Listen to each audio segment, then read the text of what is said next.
അള്ളാഹുവിനോട് പ്രാർത്ഥിക്കണോ ഔലിയാക്കളോട് പ്രാർത്ഥിക്കണോ?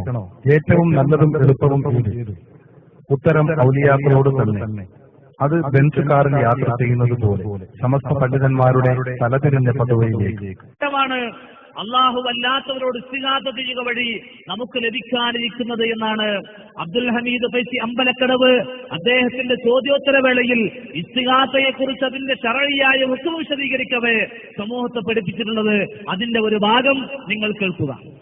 ചോദ്യം: ഇസ്തിഗാസയുടെ ശർഈയായ ഹുക്ം എന്താണ്? ഇതിന് അല്ലാഹു സുബ്ഹാനഹു വ തആലയുടെ അടുക്കൽ വല്ല പ്രതിഫലവും ഉണ്ടോ എന്നാണ്. ഇസ്തിഗാസയെ കുറിച്ച് ലോക മുസ്ലിം ജനസമൂഹം ഇത്രയും കാലം അംഗീകരിച്ചൊരു നിലപാടും സമസ്ത കേരള ജനങ്ങളുടെ വിശദീകരണവും ഇസ്തിഗാസ ശറഈൽ അനുവദിക്കപ്പെട്ട കാര്യമാണ്. തവസ്സുൽ സുന്നത്താക്കപ്പെട്ട കാര്യമാണ്. തബറുക്ക് സുന്നത്താക്കപ്പെട്ട കാര്യമാണ്. ഇസ്തിഗാസ ഇസ്ലാമിൽ സുസമ്മതമായി അംഗീകരിക്കപ്പെട്ട കാര്യമാണ്. ശറിയ ഹുക്കുമാണ്, അനുവദിക്കപ്പെട്ടതാണെന്ന് പറഞ്ഞത്. അപ്പൊ തഹീറിനെ തേടിയാൽ, കിതാബ് തഹീറിനെ തേടിക്കഴിഞ്ഞാലാണ് ഈ ബാഹത്ത് വരുന്നത്. തഹീറിനെ തേടുമ്പോൾ തഹീർ എന്ന് പറഞ്ഞാൽ ഇഷ്ടം പ്രവർത്തിക്കുന്ന, അത് ചെയ്താലും കുഴപ്പമില്ല ചെയ്തില്ലേലും കുഴപ്പമില്ല. അപ്പൊ ചെയ്താലും കുഴപ്പമില്ല ചെയ്തില്ലേലും കുഴപ്പമില്ല എന്ന് പറയുന്നപ്പോൾ പിന്നെ എന്താണ് അപ്പൊ വരുന്നത്? അതിന്റെ അഭിപ്രായം എന്താണ്? അപ്പൊ പ്രതിഫലം ഉണ്ടോ? അപ്പൊ അദ്ദേഹം പറയുന്നത് അനുവദനീയം എന്ന് പറഞ്ഞാൽ അല്ലെങ്കിൽ ഹലാലായ ഒരു കാര്യം എന്ന് പറഞ്ഞാൽ തഹീറാണ്. ചെയ്യണമെങ്കിൽ ചെയ്യാം, ചെയ്യണ്ടെങ്കിൽ ചെയ്യാം. അങ്ങനെ തന്നെയാണ് അതിന്റെ വിധി, ഒരു സംശയമല്ല. പിന്നെ ചോദിക്കാവുന്ന അടുത്ത ചോദ്യം വല്ലതുണ്ടെങ്കിൽ ചോദിക്കണം. പ്രതിഫലം ഒരു കാര്യം ഹലാലായ കാര്യത്തിന് സതുദ്ദേശപരമായി ചെയ്യുകയാണെങ്കിൽ പുണ്യം കിട്ടുമെന്നല്ലാതെ ഹലാൽ എന്നതിൽ അനുവദിക്കപ്പെട്ടത് എന്നതിൽ പുണ്യം കിട്ടൂല. പുണ്യം കിട്ടൂല എന്നാണ്. അതെ, അവിടെയാണ് സംശയം, അവിടുത്തെ വരണം.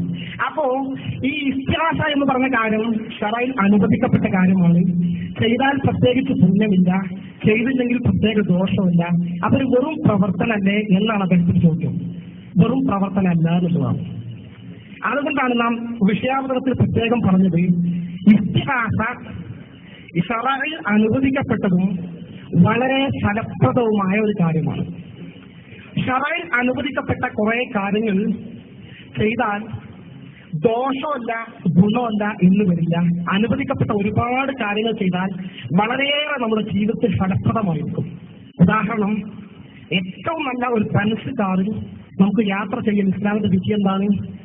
അനുവദനീയമാണ്. അതേസമയം ലോക്കൽ KSRTC ബസ്സിൽ യാത്ര ചെയ്യലോ, അതും അനുവദനീയമാണ്. എന്നാൽ ഒന്ന് വളരെയേറെ ഫലപ്രദമാണ്, ഒന്ന് ആപേക്ഷികമായി വളരെ ഫലം കുറഞ്ഞതാണ്. അപ്പൊ ഇസ്തിഗാസന്റെ നിർവചന പെങ്ങളാ കേട്ടത്. തബറുക്ക് സുന്നത്താണ്, തവസ്സുൽ സുന്നത്താണ്. ഇസ്തിഗാസയോ അതൊരു ഹലാലാണ്.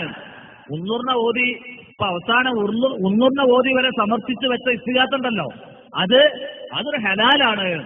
അപ്പൊ ചോദ്യകർത്താവ് വീണു, ഹലാല് പറഞ്ഞ ഉസ്താദെ പ്രത്യേകിച്ചൊരു കൂലി അതുകൊണ്ടില്ലല്ലോ, എടുത്താലും എടുത്തില്ലെങ്കിലും ഒരേ ഒട്ടുമല്ല അതിനുള്ളത് ഹലാൽ.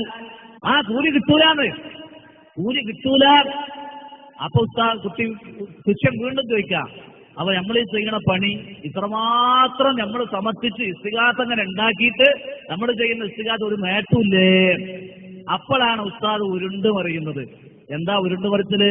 ഹലാലായ കാര്യം തന്നെ പലപ്പോഴും നമ്മൾ ചെയ്യുമ്പോ കൂടുതൽ നേട്ടം കിട്ടും. ഏതുപോലെ? ഒരു ലോക്കൽ KSRTCയിലെ യാത്ര പോകൽ എന്താ ഇസ്ലാമിന്റെ വിധി? ഹലാൽ. ആ യാത്ര ഒരു ബെൻസ് കാറിലാക്കിയാലോ, അതും ഹലാൽ. പക്ഷെ നോക്കൂ നിങ്ങൾ, KSRTCയിലൊക്കെ യാത്ര ചെയ്ത് എപ്പോഴാ എത്തുക എന്ന് പറയാൻ പറ്റില്ല അല്ലെ? എന്നാ ബെൻസ് കാറിൽ പോയാലോ പെട്ടെന്നെത്തും. അതാണ് ഇസ്തിഗാസന്റെ ആ ഹുക്കുമിന്റെ വിധി അദ്ദേഹം പറഞ്ഞത്. അപ്പൊ അള്ളാഹിനോട് മാത്രം ഇസ്തിഗാസ ചെയ്യുക, അവനോട് മാത്രം പ്രാർത്ഥിക്കണം, അതൊക്കെ ഒരു ലോക്കൽ KSRTC. അതിലൊന്നും കയറാൻ പാള കിട്ടൂല. എന്നാ അള്ളല്ലാത്തോട് പ്രാർത്ഥിക്കുന്ന ഇസ്തിഗാസയോ അത് ബെൻസുകാർ. അപ്പൊ ആ ബെൻസുകാരിലാണ് മുസ്ലിംമാരൊക്കെ ഉള്ളത്. ആ ബെൻസുകാരായിട്ട് നടത്തുക. നോക്കൂ നിങ്ങൾ.